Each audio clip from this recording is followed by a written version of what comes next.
Muy ante todo, Dios le bendiga, mis amados hermanos. Es un placer nuevamente estar con ustedes.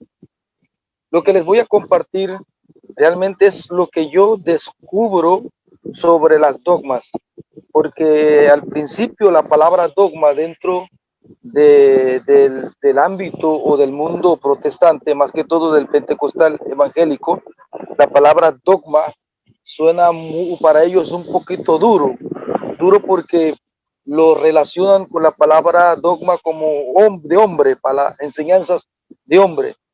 Y teniendo yo esta palabra, ¿verdad?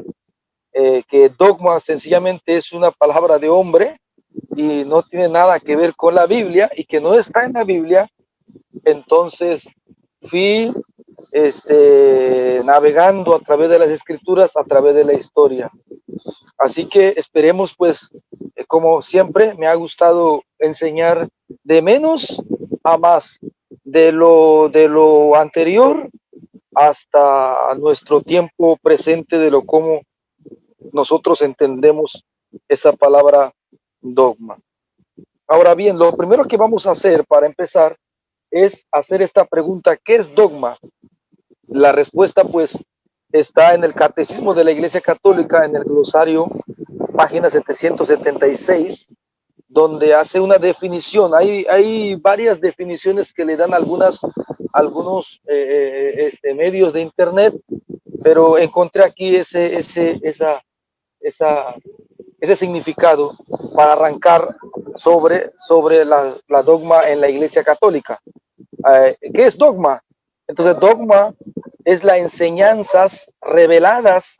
Esas palabras son importantes que lo asimilemos y podamos entenderla muy claramente. Dogma es la enseñanza, es las enseñanzas reveladas por Jesucristo, que han sido proclamadas mediante el ejercicio más pleno de la autoridad del magisterio de la iglesia. Esa definición es importante, son palabras claves que se encuentran en eso, que son enseñadas reveladas por Jesucristo. Y luego hay una segunda palabra que dice que son proclamadas mediante el ejercicio más pleno. Esa palabra es importante, plenitud de la autoridad del magisterio. Ahora, dogma, en un sentido muy así a grosor, viene del griego dogma, que significa opinión, principio, leyes u ordenanzas, decretos o edictos. Pero veamos un poquito más allá, atrás del Antiguo Testamento, para poder irnos desarrollando ese tema acerca del dogma, para que podamos comprender la importancia de la dogma dentro de la Iglesia Católica. Primero, lo que quiero hablar es la palabra dogma en el mundo griego. Acuérdense que dogma está en griego, koiné, y al griego que hay que recurrir. Esta palabra dogma, que viene del mundo griego, tiene varios usos y significados. Y significaba al principio, en su originalidad, significaba, vuelvo, repito, opinión, norma, doctrina que emana de una persona o de un grupo de personas que se ponen de acuerdo. Ahora bien, entendiendo esta pequeña definición antiguo normal, tenía doble uso el término dogma en su contexto. Había que entender en su contexto que tenía doble uso. Primero, a nivel filosófico, y segundo, a nivel jurídico. A nivel filosófico está relacionado con opinión y doctrina, porque los filósofos, cuando enseñaban a sus alumnos, esa enseñanza era dogma para sus alumnos. Y a nivel jurídico, dentro de las leyes del imperio griego y el imperio romano, se utilizaba como decreto o mandamiento u ordenanzas. Ahora, en estos dos sentidos, tanto filosófico y jurídico, es usada en las escrituras. Es interesante entender que en este contexto, estos dos niveles, que es filosófico y jurídico, son usadas en las Sagradas Escrituras. Acuérdense nuevamente que la palabra dogma, como está en griego, y fue transliterado la palabra dogma al español, entonces tenemos que irnos, siempre recurrir a la Septuaginta, porque la Septuaginta fue traducida al griego koiné. Así que veamos pues ahora primero en el sentido jurídico que se encuentra en la Biblia, en la Septuaginta específicamente, por ejemplo, en Daniel capítulo 2, versículo 15. Si hay alguien que me puede ayudar, un voluntario que me lea Daniel capítulo 2, versículo 5, que ahí vamos a encontrar la dogma en el sentido jurídico de esa palabra. ¿Alguien me puede leer Daniel 2:15, por favor? Un voluntario. A ver. ¿Me están escuchando, verdad? ¿O estoy hablando? ¿Están aquí? Sí. Sí, hermano. Sí, hermano. Ah, están buscando. Sí. Ah, ok. ¿Lo puedo Daniel, leer? ¿cómo no? Léelo para que Ajá. todos escuchemos. Daniel 2:15. Daniel 2:15. Habló y dijo a Arioc, capitán del rey: ¿cuál es la causa de que este edicto se publique de parte del rey tan apresuradamente? Entonces Arioc hizo saber a Daniel lo que había... Disculpen, es que estoy leyendo lo del internet. Es hasta allí nada más. Ya está ahí Entonces nada más. Arioc hizo saber a Daniel lo que había. Ya. Ajá. Ok. Lo La vuelvo a palabra, leer. sí, vuelvo a leerlo para ver. Es que queda como, habló y dijo Arioc, capitán del rey: ¿cuál es la causa de que este edicto se publique de parte del rey tan apresuradamente? Entonces Arioc hizo saber a Daniel lo que había. Ajá, ok. Palabra del Señor, palabra de Dios, Amén. te alabamos, Señor. Te alabamos, Señor. Edicto, y aquí el mío, en la versión mía dice decreto, que es la misma, decreto. No se Esa palabra escuchó. decreto, viene del griego que significa, o quiere decir dogmatizetai, que viene de la raíz dogma, decreto, que es en el sentido jurídico, cuando se hace un decreto a nivel del rey, como vemos en Daniel capítulo 2, versículo 5. Esto es en el sentido jurídico. También se encuentra en Esther capítulo 3, versículo 9. 3:9, si alguien me puede ayudar a leer Esther capítulo 3, versículo 9. Esther 3:9, para que podamos participar. Ok, todos. Hola, voy a leerlo. Esther, Léelo. versículo 3. 9. ¿Sí? Si el Sí, rey, diga. si el rey juzga conveniente publicar un decreto para exterminarlos, yo haré que se entreguen 10,000 talentos de plata a los intendentes para que los ingresen en la cámara del tesoro. Se menciona la palabra decreto o edicto en algunas otras versiones, que significa dogmatizato. Dogmatizato, que es de la raíz dogma, decreto. En el Nuevo Testamento también aparece en el sentido jurídico en dos pasajes del Nuevo Testamento. Yo lo leo en Lucas. Si alguien está apuntando, lo puede apuntar. Lucas capítulo 2, versículo 1. Lucas capítulo 2, versículo 1. Lo leemos, dice así: sucedió que por aquellos días salió un edicto, que en griego sería dogma. Ese edicto de César Augusto, ordenando que se empadronase todo el mundo. Ya estamos viendo de cómo la palabra dogma en el sentido jurídico se está dando en el mundo a nivel del imperio romano. Esa palabra existe, claro está, que los escritores sagrados lo escriben, también se encuentra en Hechos capítulo 17, versículo 7. Yo lo leo, no se preocupe. Hechos 17, 7 dice así: y Jasón les ha hospedado. Además, todos ellos van contra los decretos, que en griego sería dogmatón o dogmaton del César, y afirman que hay otro rey, Jesús. Bien, ahora notemos también que en el Concilio de Jerusalén se utiliza esa misma palabra en el sentido jurídico, como una ley que tiene que cumplirse a nivel de iglesia. Aquí en el primer Concilio de Jerusalén, Hechos capítulo 16, versículo 4, dice así.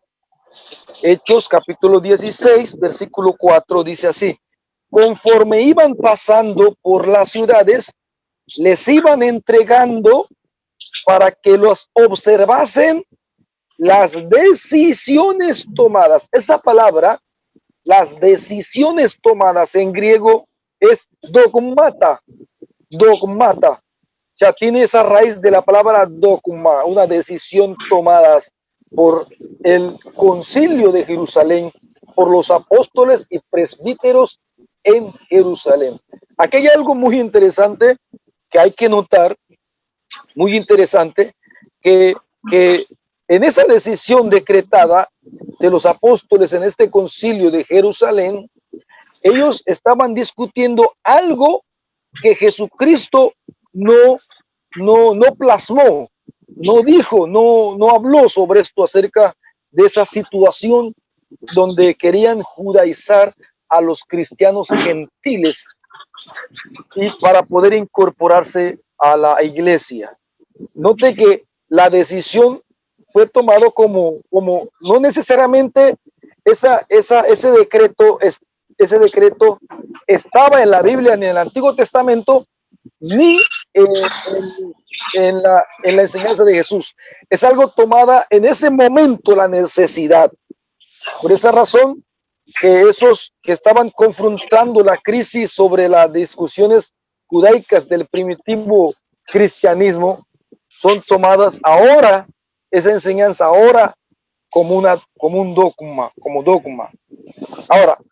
Ahora bien, ahora sí entramos un poquito más. El dogma que inicialmente para el mundo romano estaba refiriéndose al emperador para vincular a todo el imperio, ahora pasaba a designar las decisiones de los apóstoles, que ahora vinculaban a todos los cristianos, y que ahora el término dogma quedó al servicio de la catolicidad de la iglesia, así como la palabra iglesia. La palabra iglesia viene de la política ateniense, pero quedó al margen de la catolicidad de la iglesia. Ahora veamos en el sentido filosófico. En el sentido filosófico es como una enseñanza, La primera jurídica, vuelvo, repito, es como si fuera en el sentido de ley, de decreto. Ahora bien, dice, ese sentido filosófico también se encuentra en el Nuevo Testamento. Lo encontramos en Efesios capítulo 2, versículo 15, y luego también lo encontramos en Colosenses capítulo 2, versículo 14. Si hay alguien que me quiera apoyar buscando Efesios capítulo 2, versículo 15, puede leer para que todos podamos escuchar. Efesios capítulo 2, versículo 15. Alguien que me apoya aquí. Efesios 2:15. ¿Estamos siguiendo el tema?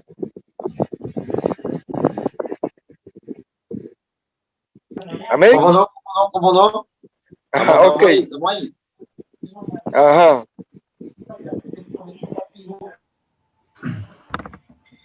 Efesios 2. Diga. anulando en su carne la ley de los mandamientos con sus preceptos, para Ah, que en sí mismo, hasta ahí. Ah, sí. Ah, preceptos. Preceptos viene de dogmasin, de la raíz dogma, de esa enseñanza del antiguo mandamiento de Moisés. Ahora leemos Colosenses 2:14. Colosenses 2:14. Colosenses 2:14.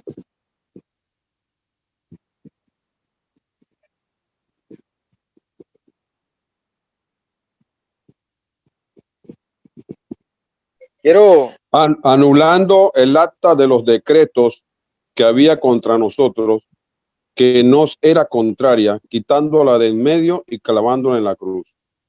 ok, bien.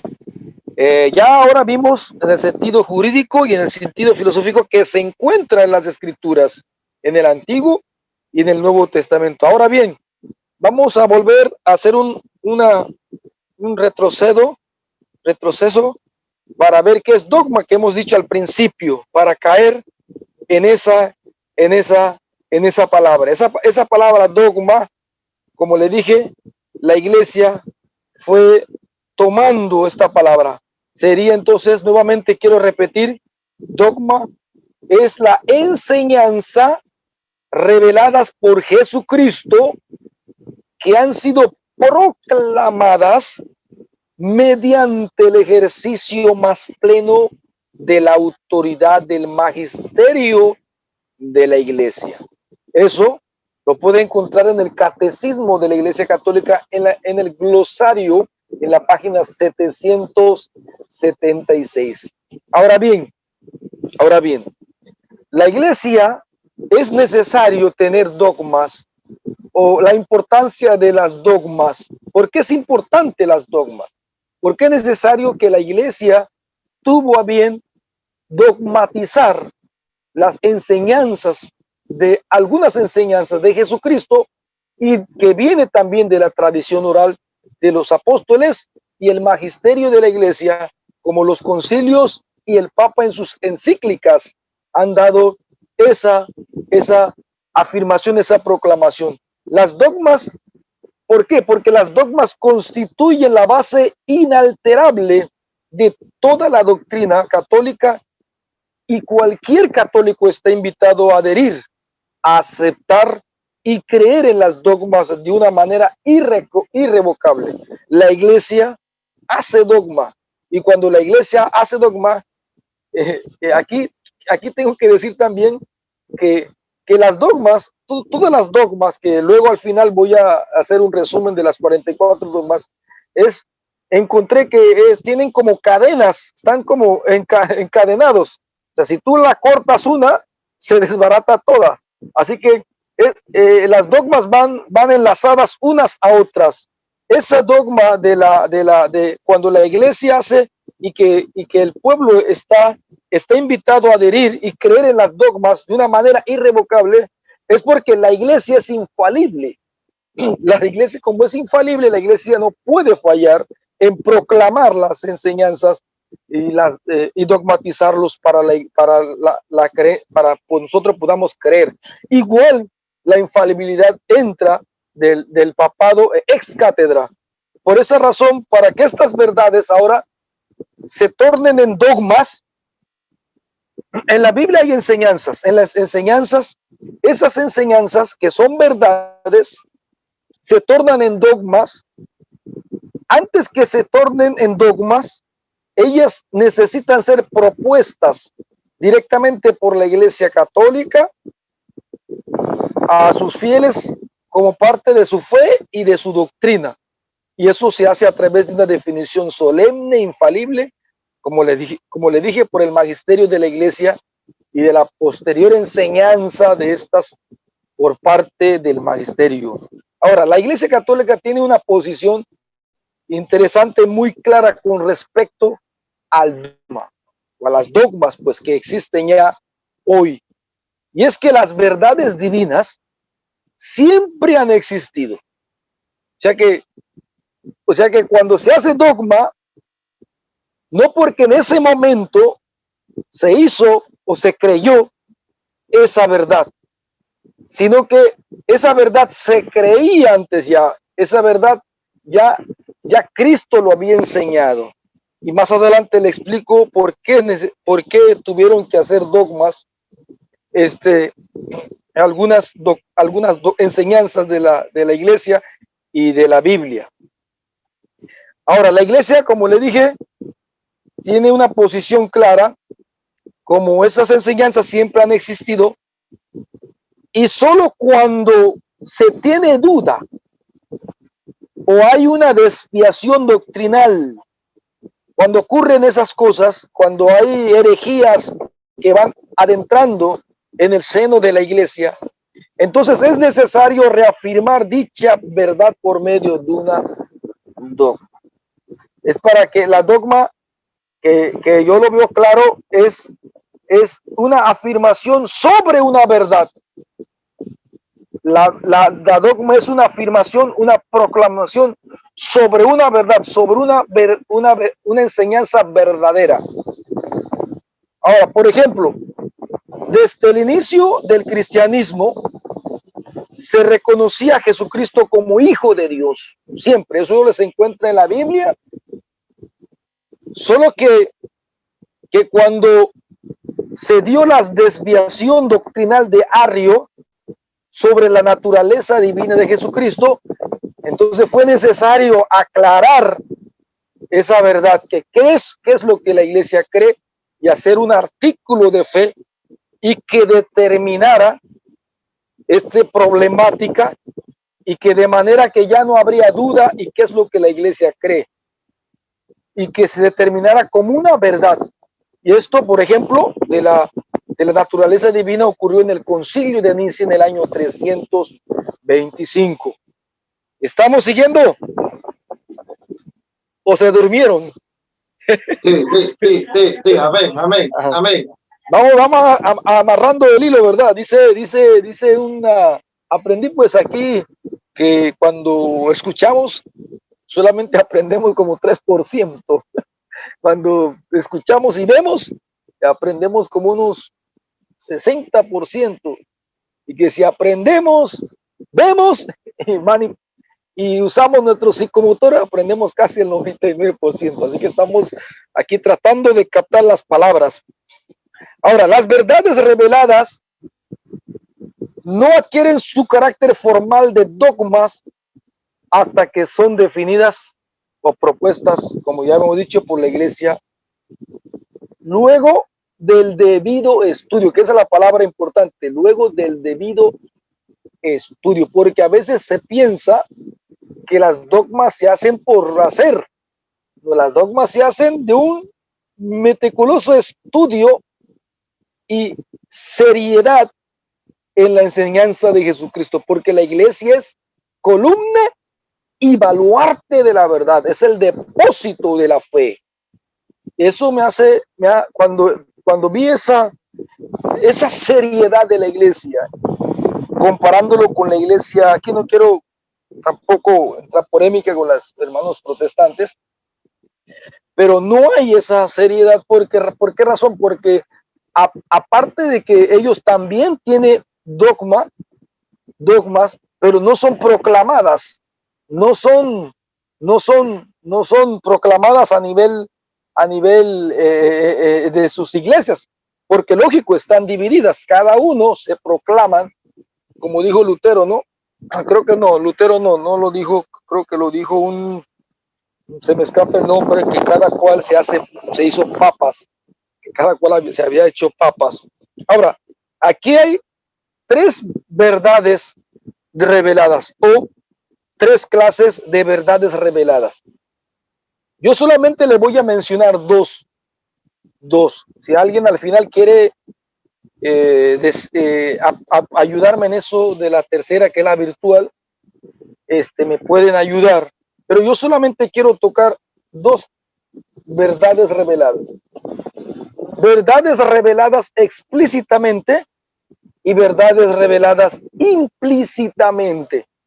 Ahora, las verdades reveladas son explícitas o son explícitamente cuando se transmiten en términos diáfanos, claros, específicos, ahí clarito como el agua en las escrituras. Tales son como, por ejemplo, los artículos del credo de los apóstoles. El credo de los apóstoles contiene dogmas, contiene las dogmas esenciales. Ahora, que no hay discusión, está bien clara en las escrituras, pero hay verdades reveladas que son implícitas, que no están claras, que hay que interpretarlas cuando el lenguaje no está tan claro y deben utilizarse cuidadosamente esas reglas de la hermenéutica para determinar su significado. Y esto lo hacen los obispos y las personas que han estudiado, los doctores, y muy principalmente los padres de la iglesia, que son esos hombres claves que nos transmitieron las enseñanzas de Jesucristo, porque ellos estaban más cercanos. Me acuerdo que cuando yo estaba en el Instituto Bíblico de Osana, los profesores me decían, cuanto más viejo el documento, más fidedigno. Entonces me acordé de esa enseñanza y dije, bueno, si estoy con la enseñanza de los padres de la iglesia, entonces yo estoy más cerca de la verdad. Si escucha a un pastor por aquí, este está más lejos, tiene 2000 años de distancia y él puede haber inventado. Pero prefiero escuchar a Tertuliano, a San Clemente, a Policarpo, a San Ignacio de Loyola.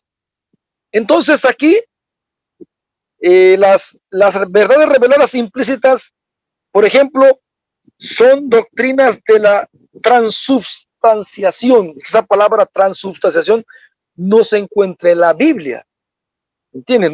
No se encuentra en la Biblia, pero su enseñanza está ahí, hay que interpretarla. De la infalibilidad del Papa, de la Inmaculada Concepción, o algunas enseñanzas acerca del Salvador, pero hay que estudiarlas. Esas la iglesia lo ha hecho por nosotros, para que nosotros masticados nos traguemos esas maravillas de la enseñanza de la Iglesia Católica. Ahora, note algo muy interesante.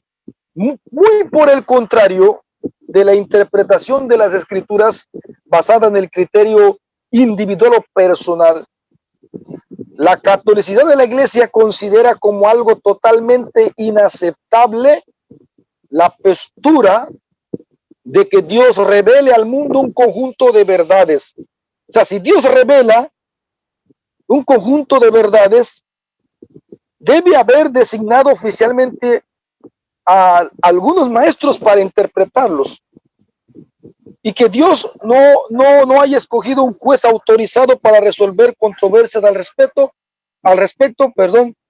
esto sería ilógico. Entonces, por eso Dios creó la iglesia, la institución, y creó el magisterio, que son los apóstoles. Entonces es tan ilógico como pensar en una legislación que hiciera leyes para todos nosotros y luego que cada uno interprete el derecho y la obligación, interprete, la ley como quiera, ¿no? Cuando se dicta leyes, ahí están los abogados, las personas idóneas para esa interpretación. Entonces es lógico creer que si Dios entregó verdades, Dios los entregó a la iglesia, y la iglesia bajo el magisterio de la iglesia. Ahora, las definiciones dogmáticas serían arbitrarias si no existen como una institución divina, como estamos diciendo, y el oficio infalible del magisterio eclesiástico. Ahora, Dios ha establecido una iglesia aquí en la tierra, y esa iglesia no es ni dos ni tres, esa iglesia es una, y es católica y es apostólica, y tiene una infusión infalible, como dijimos, que ahí entra amarrado la infalibilidad de la iglesia. La iglesia que está compuesta por seres vulnerables, pecadores, pero que fue fundado por el Santo de los Santos, y que la iglesia es santa por su fundador, no por nuestros esfuerzos, sino por Cristo Jesús. Entonces, por eso la iglesia es infalible. Y la misma providencia divina que protege a la iglesia del error, la protege de una multiplicación desordenada de dogmas. La iglesia es tan seria que de pronto hay pecadores dentro. Eso en todo. Pero la iglesia se mantiene firme. Por eso en Hechos, al final de Hechos, no se encuentra la palabra amén, porque los hechos de los apóstoles no culminan los hechos de los apóstoles o los hechos de la iglesia que van en desarrollo, en proceso, van avanzando desde el primer siglo, segundo siglo, tercer siglo y cuarto siglo, va desarrollándose, porque hay dogmas que a veces, o hay enseñanzas, perdón, que no son muy claras al principio, que a medida que van siendo estudiadas, van dando más amplitud. No es que las dogmas se alteran, sino que se amplían, que a veces hay mucha gente que no la puede comprender. Ahora es muy difícil creer nuevamente que Dios haya revelado a la humanidad un conjunto de verdades y que no haya establecido una autoridad viva para interpretarla, enseñarla y salvaguardarla. Y ese cuerpo de doctrina que para que decidir en caso de controversia, si hay problemas, ahí está la iglesia arreglando esa situación. La existencia, por ejemplo, de los jueces y magistrados no amplía el ámbito de nuestras leyes civiles. Ellos son la autoridad para interpretar y aplicar la ley. De modo semejante, la autoridad episcopal tiene como campo la verdad de la revelación. Y ahí las enseñanzas, ¿por qué importante el dogma de la iglesia? Yo tomo, por ejemplo, también el diezmo. El diezmo, para que podamos también estar bien claro. El diezmo no se practicó en la promulgación de la ley de Dios a través de Moisés en el monte de Sinaí, sino que fue practicado en los pueblos antes de Sinaí. Y Abraham lo practica y todos sus descendientes lo practican. Es por decirlo así. Eso era una enseñanza de ellos, enseñanzas que vivían. Y Dios vio eso y Dios lo proclama, esa enseñanza, y lo hace dogma, por decirlo así.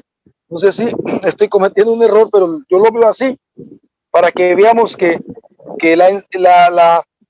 la enseñanza del diezmo del Antiguo Testamento fue proclamado, se hizo dogma en el monte de Sinaí para que el pueblo de Israel la practicara. Ese es lo que a general se entiende lo que es dogma, la importancia de entender los dogmas, porque aquí nuestros hermanos separados y esperados, y que me esperaron mucho, mis hermanos ustedes, y contentos de haber regresado, pues ellos tienen una definición muy diferente a la palabra dogma. Para ellos cuando escuchan la palabra dogma, lo relacionan como una enseñanza de hombre. Pero hoy yo sé, y ustedes saben, y sabremos que la palabra dogma es una enseñanza o una verdad, es una proclamación de una enseñanza verdadera de las escrituras y de la tradición de los apóstoles. Ahora bien, es así como el concilio. La palabra concilio en el mundo protestante no suena no se define lo mismo como lo tiene el católico. El católico, nosotros le define el concilio como la palabra conciliar. Vamos a hacer un concilio, vamos a conciliarnos a ver qué podamos sacar de esa dificultad que estamos teniendo. Mira, Ario se está metiendo y está enseñando que Cristo no es la segunda persona de la Trinidad. Entonces vamos a arreglar, ese es concilio, conciliar. Pero el protestante, la palabra concilio lo entiende de otra manera, que como si fuera una institución, concilio como una institución ejecutiva y no como esa de conciliar. Entonces son detalles, por esa razón, vuelvo, repito, es muy diferente cuando tú le hablas de dogma, le tienes que explicarle que no es así, que dogma en el sentido de la Iglesia Católica es esa de la proclamación de las verdades ya existentes, porque ellos creen que las dogmas son enseñanzas de hombre en el año que se proclamó, y ese es en el año que se creyó y que la Iglesia Católica creyó, y que no es cierto, no es cierto. Ahora bien, una pregunta, una observación hasta aquí, porque ya voy entrando resumida las 44 dogmas de la Iglesia y su subdivisión. ¿Alguien quiere aportar o agregar, preguntar? Vamos a dejar la pregunta ya después que al final ya aterriza, pues ya de ahí esperemos de que nuestros hermanos nos acompañen con su pregunta. Así que okay. Dale, termina el tema, aterrízalo y Ajá. que está bueno porque vas a ponerle la cereza al pastel, como se dice, los 44 dogmas de la Iglesia Católica. No voy a desarrollar cada dogma, porque correcto. Porque ya ya hemos estado desarrollándolo a través de toda la cuarentena que hemos estado aquí, enseñado por Roquel, por nuestro hermano Julio, por Oscar, por todos nuestros hermanos que han compartido aquí. Ahora bien, le voy a decir que hay 44 dogmas de la Iglesia subdivididas en 8 categorías.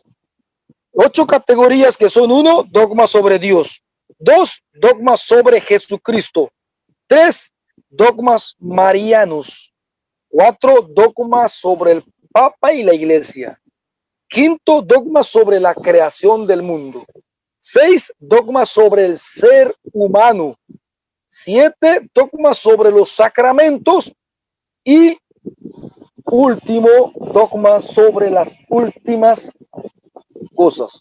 Ahora, esas 8 están subdivididas. Primero, por ejemplo, dogmas sobre Dios, que son 5. Serían la existencia de Dios como objeto de fe, la unidad de Dios, Dios eterno y la Santísima Trinidad. Ahora, aquí hay algo que hay que ampliar, como ya hemos estado hablando. Por ejemplo, la existencia de Dios, ese dogma de la existencia de Dios se proclamó en el Concilio Vaticano, año 1869-1870, por el Papa Pío IX, que vivió 1846-1870. Ahora, sería muy ilógico pensar que la Iglesia Católica en el año 1870 empezó a creer en la existencia de Dios cuando se hace dogma en ese año. No, la existencia de Dios, ya el cristiano ya creía en Dios hace rato, ya venía desde Jesucristo y mucho antes. Entonces, ¿qué pasó? Porque el ateísmo estaba tomando fuerza y era necesario pues hacer, hoy más que no, también hoy se están dando mucho el ateísmo. Ok, luego vemos sobre la existencia de Dios como objeto de fe. También el Concilio Vaticano, con el Papa Pío IX, proclama la unidad de Dios. El Concilio Cuarto de Letrán, 1215, por el Papa Inocencio III. El Dios es eterno, en el Concilio Cuarto de Letrán nuevamente, y creo que reafirmada en el Concilio Vaticano. La Santísima Trinidad en el Concilio Cuarto de Letrán, 1215, por el Papa Inocencio III. Y así vamos mencionando: Jesucristo es el verdadero Dios, dogma sobre Jesucristo, e Hijo de Dios por esencia, en el Concilio de Toledo. Jesús posee 2 naturalezas que no se transforman ni se mezclan. San León I el Magno. A veces las dogmas son proclamadas en las encíclicas de los papas, como la semana pasada hablamos ex cátedra, y a veces a través de los concilios. Cada uno de las naturalezas en Cristo posee su propia voluntad física y su propia operación física, segundo concilio de Constantinopla. Jesucristo, además del hombre, es el Hijo natural de Dios, concilio de Trento, Paulo III. Cristo se sacrificó en la cruz como verdadero y propio sacrificio, concilio de Trento. Cristo nos rescató y reconcilió con Dios por medio del sacrificio de su muerte en la cruz, concilio de Trento. Al tercer día después de su muerte, Cristo resucitó glorioso de entre los muertos. En el concilio Toledo. Interesante, estos de Jesucristo se encuentran en el credo de los apóstoles. Y también Cristo subió en cuerpo y alma a los cielos y está sentado a la diestra de Dios Padre. Eso está en el cuarto concilio de Letrán. Ahora bien, las dogmas marianos, que son cuatro. Algunos dicen que viene el quinto dogma, que es la dogma que es la dogma de la corredentora. Eso está en como que en discusión. Entonces, dogmas marianas está la Inmaculada Concepción de María por Papa Pío IX, el 8 de diciembre de 1854, en la bula Infelabulus Deus, la perpetua virginidad de María, en la Constitución Dogmática Lumen Gentium, 55, Concilio Vaticano II. María, Madre de Dios, en el Concilio de Éfeso, año 431, por el Papa San Clementino I. Luego la Asunción de María, Papa Pío XII, el 1 de noviembre de 1950, en la Constitución Munificentissimus Deus. Luego está dogma sobre el Papa y la Iglesia. La Iglesia fue fundada por el Dios y hombre Jesucristo. Concilio Vaticano. Cristo nombró al apóstol San Pedro como primero entre los apóstoles. Mateo 16, 18. Cuando voy viendo esto, Dios es tan bueno que primero me llevó a Mateo 16, 18, porque ese versículo sin querer, Dios sin querer, sin saber, era clave para todo ese viaje. Mateo 18, que no sabía que ese Mateo 18, que 8 sobre esta roca edificaré mi iglesia, se encuentra plasmada en el Vaticano. Creo que está en latín, no sé, me acuerdo. Eso está escrito. Imagínense yo viajando por todo eso, esos como cabeza visible de toda la iglesia, confiriéndole inmediata y personalmente el privado de la jurisdicción. Concilio de Florencia. El Papa posee el pleno y supremo poder de jurisdicción sobre toda la iglesia, no solamente en cosas de fe y costumbres, sino también la disciplina y gobierno de la iglesia. Concilio Vaticano. El Papa es infalible siempre que se pronuncia ex cátedra, como la semana pasada hablamos. Concilio Vaticano. La iglesia es infalible cuando hace una definición en materia de fe y costumbres. Concilio Vaticano. Dogma sobre la creación del mundo. Todo lo que existe fue creado por Dios a partir de la nada. Eso fue en el Concilio Vaticano. Carácter temporal del mundo, Concilio Vaticano. Creo que el Concilio Vaticano pasó por 3 papas, si no me equivoco. Conservación del mundo, Concilio Vaticano. Dogma sobre el ser humano. El hombre está formado por cuerpo material y alma espiritual.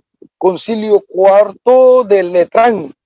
El pecado de Adán y Eva se propaga a todas sus descendientes por generación, no por imitación. Concilio de Trento, después de la reforma, de la falsa llamada reforma, porque los verdaderos reformadores fueron dentro de la iglesia. San Ignacio de Loyola, gran reformador de la iglesia. El hombre caído no puede redimirse a sí mismo. Concilio de Trento. Dogma sobre los sacramentos. El bautismo es el verdadero y primer sacramento instituido por Jesucristo, Concilio de Trento. La confirmación es verdadero y propio sacramento, Concilio de Trento. La Iglesia recibió de Cristo el poder de perdonar los pecados sometidos después del bautismo. Papa Julio III, Concilio de Trento. La confesión sacramental de los pecados está prescrita por derecho divino, necesaria para la salvación. Concilio de Trento. La Eucaristía es un verdadero sacramento instituido por Cristo. Concilio de Trento. Seguimos. Cristo está presente en el sacramento del altar por la transubstanciación de todas las substancias del pan en su cuerpo y de toda la substancia del vino en su sangre. Concilio de Trento. La unción de los enfermos es verdadero y propio sacramento instituido por Cristo. Concilio de Trento. El orden sacerdotal es verdadero y propio sacramento instituido por Cristo. Concilio de Trento. El matrimonio es verdadero y propio sacramento. Concilio de Trento. Y por último, en 8 subdivisiones estamos en dogma sobre las últimas cosas. La muerte y su origen. Concilio de Trento. El cielo. Benedicto XII. Constitución Benedictus Deus. El 29 de enero de 1336. El infierno. Benedicto XII. De nuevo, Constitución Benedictus Deus, 29 de enero de 1336. El purgatorio. En el Concilio de León. El fin del mundo y la segunda venida de Cristo. Quiero hacer un pequeño. A un amigo me decía, ustedes los católicos creen que no. ¿Qué creen los católicos? ¿Que Cristo viene? Y yo le dije, sí. ¿Y usted? ¿Y tú qué crees? Yo creo lo que la iglesia cree. Y la iglesia dice que sí, porque la iglesia no puede fallar.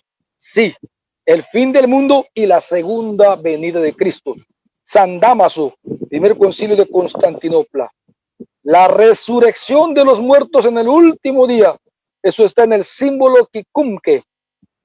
El juicio universal también en el símbolo Quicumque, que creo que es el credo sobre la resurrección de los muertos en el último día y el juicio universal.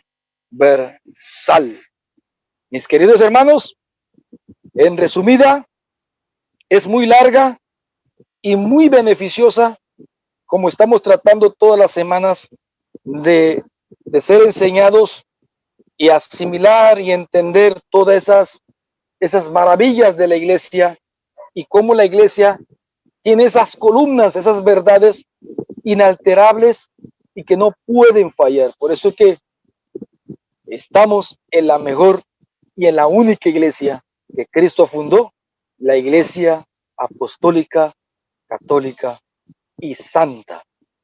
Así que, hermanos, si alguien tiene algo que añadir o una observación, preguntas, si es que está a mi alcance responderles, lo hago. Si no, pues alguien que sepa más que yo lo puede hacer.